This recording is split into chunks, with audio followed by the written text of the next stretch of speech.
Communities continue to pick up the pieces in Southwest Florida. Yeah, in the aftermath, also revealing a very alarming, possibly life-threatening issue pertaining to electric vehicles. We got Jimmy Patronis, the Chief Financial Officer and the State of Fire Marshal for Florida, joining us live to kind of chat about what EVs are doing, spontaneously combusting and now catching fire. How is, I guess more importantly, why is this happening?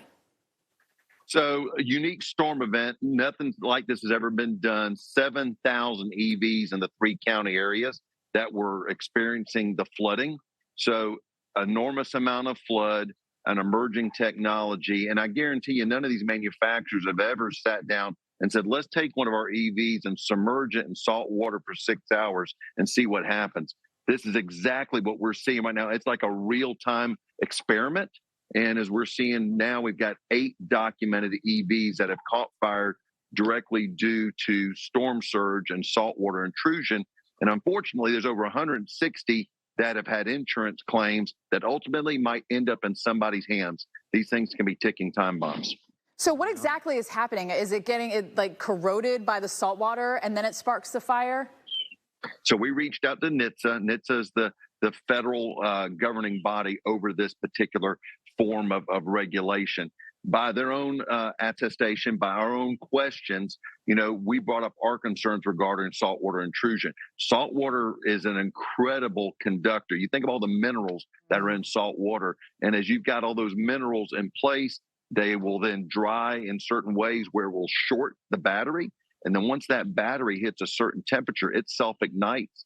And then there's nothing you can do but let it burn. And if it happens to be in your house, it could burn down with you in it. You mentioned that these are ticking time bombs and how there's been insurance claims on some of these vehicles. What did you mean by that? Does that mean some of these are going to be sold on an aftermarket scale? Exactly. So there's thousands of cars that were affected by Hurricane Ian, and there's various forms of sale on them. If it may be a salvage, that means it's only good for parts. It might get a rebuilt title where then, you know what? Once the owner of the car gets their check from the insurance company, then whoever has it, it's kind of like buyer beware. And if you don't know what you bought, you could have bought something that ultimately down the road could ultimately cause catastrophic damage to your own personal residence. So we have had reports of where there's been some EVs that have made it as far as Minneapolis from this market, from the storm, that have already caught fire. So again, it's not if, it's when, based on what we have seen firsthand from Hurricane Ian. That feels like a lawsuit, though, waiting to happen if you knowingly sell a car and don't tell the person kind of what happened. But we won't get into that today.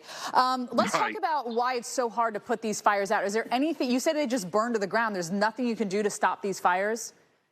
Yeah, so look, there are definitely a higher percentage of gas-powered engines on the road than EVs. I think we all know that. And there's more gas fires than EVs. You can imagine that also.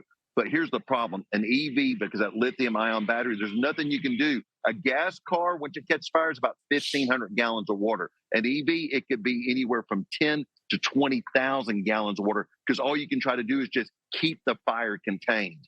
And if it's in the wrong place, you can imagine, as we saw on Captiva Island, it burned down the house. I can imagine, too, just, the smoke and everything getting burned in that vehicle, chemicals going up into the air. It's not good. How do you instruct your crew to be safe? You just stand at a distance and try to douse it out? Yes, I mean, we use lots and lots of water, but this isn't a solution, okay? We have definitely got a technology, which is a fantastic technology, but we've got to have better methods than getting a hyperlink sent to me by a manufacturer or being told to go look at the owner's manual. Yeah, they're going to have to do something. Maybe now that this has happened. Let's hope that. Jimmy Patronis, thank you so much. He is the State Fire Marshal and Chief Financial Officer.